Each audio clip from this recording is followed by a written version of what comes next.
Hello, welcome back to Fierce Entertainment. For my review of 2009 is in September 2009. September's last great movie of 2009 from Screen Gems. And so many pictures. This film I saw multiple times in theaters because I thought this was pretty innovative.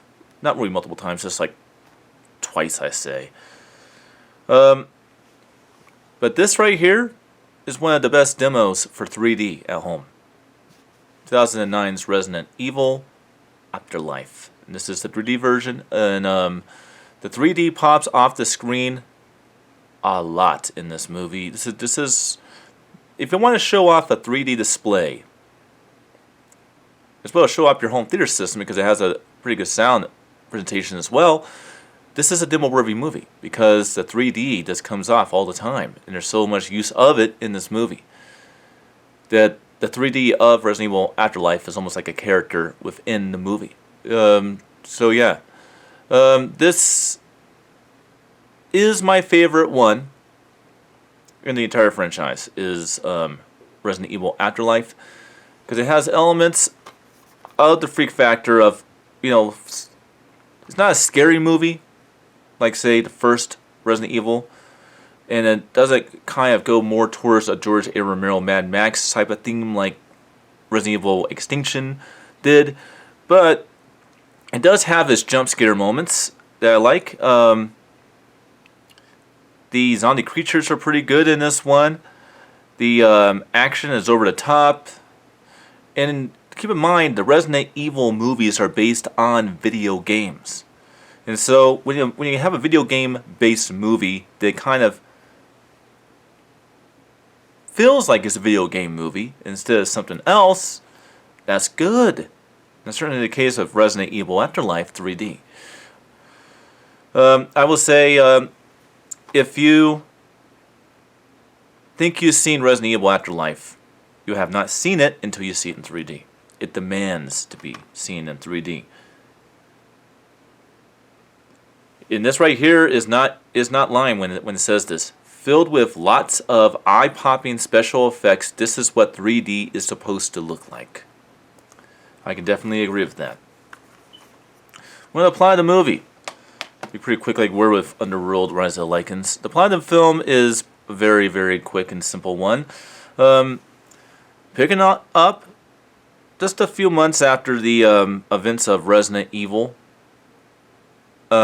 Extinction, Alice makes her way to the main compound of the Umbrella Corporation in Tokyo with all of her clones, and wreaks havoc and tries to destroy the Umbrella Corporation, and get revenge, satisfaction of some kind. Doesn't work because she comes across our main antagonist, obviously, in, I'm not sure what you would call this guy. He's not human. He's not exactly zombie. He's what Alice is. The DMT virus affected his body the same way, but he is even more of a super soldier than Alice is. And he runs Umbrella. He's like kind of CEO as well, so that makes it crazy. He corners her. Injects her with some sort of serum that pretty much makes her T-virus cells inert, and she becomes a completely mortal person again. Which is another thing that makes this movie so great, is in the last two films, Alice has been like, a science fiction, character.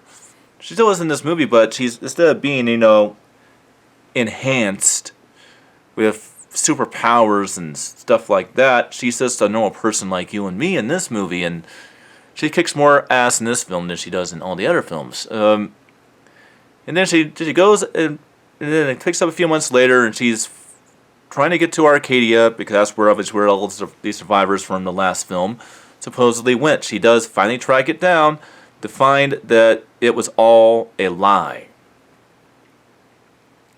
And then she comes across a the leader of the Human Brigade and movement in the last film, Claire Rainfield, who has no memory of who she is, and had some weird thing attached to her body. Alice takes it off, and basically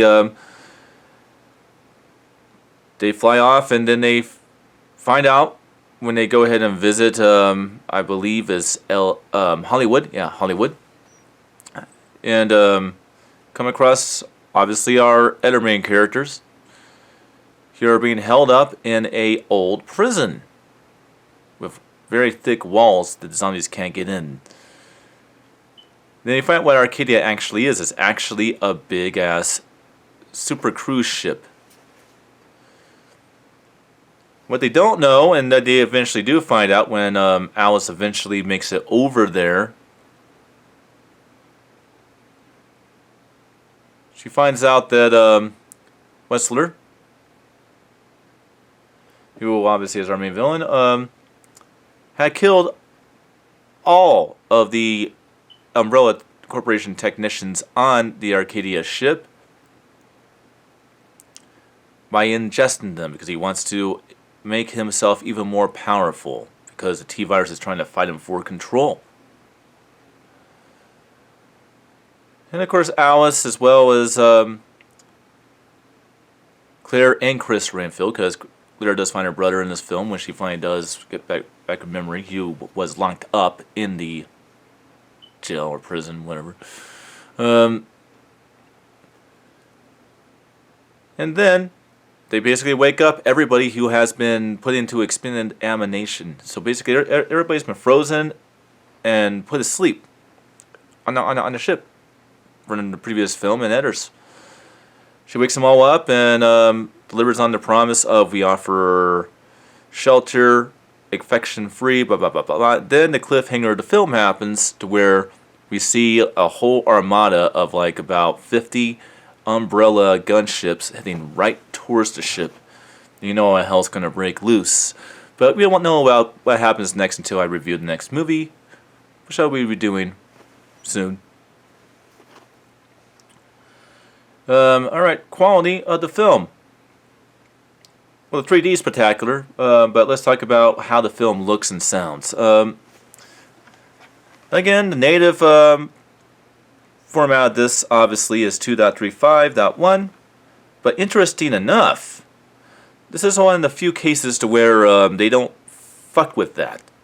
They did not fuck with the CinemaScope aspect ratio of this movie for the home video release. Maybe they did on a regular home video release, but this is the 3D video release. That's probably why.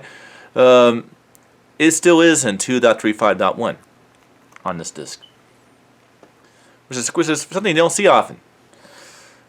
It's kind of cool when something actually has its original aspect ratio and is not screwed around with by the companies. The 3D obviously is a MVC encoded. Full resolution, left eye to right eye, 3D, obviously. So, definitely good. The picture is actually very well balanced on this one. Very, very balanced picture on this one. This one does not look like a Fast and Furious film like the last three movies do. This one actually looks more like, a regular average film with the right lighting and not so dim and stuff like that. So yeah, definitely very cool. It's much more of a balanced picture versus it being like really warm and reddish almost. Well, just a little bit too much of a warm temperature and a little bit too much dimness in the brightness of the movie, which is what a digital film looks like, which is what the last three films look like. This one looks more like Legion does, which is not a surprise. I think they intentionally make Unreal films look the way they do, but the Resident Evil films, I think it was a product of this is the way the films were kind of looked in the early 2000s. This is 2009. Now we kind of now you have an idea what full HD is supposed to look like now, so we can actually have things more balanced in the cinematography and the brightness and the colors and stuff like that of the movie, and that's certainly the case with Resident Evil Afterlife. There still is some points to the film where it kind of does look like a digital fucking movie, but you know, it's a lot brighter film than the last three. The audio is a DTS HDMA 5.1 track. And if you have a good system like mine, it gets modified to a DTS X neutral sound, three-dimensional sound stage. Lots of overhead effects. Lots and lots and lots of overhead effects in this one. Good use. And if you had like a standard theater system where you just have direct sound, not overhead stuff, has very, very, very good separation of effects and very dramatic stuff going on in surrounds. Overall, very good sound presentation. Well, that's all there is to say about Resident Evil Afterlife 3D. I would definitely recommend you watch this fucking movie in 3D. Can't stress enough, that's the best way to watch it. You'll be happy you did. So talk to a friend of yours that has the ability to do that and watch this movie in 3D. It's well worth watching in that format. Now, I'll see you guys next time for the next review.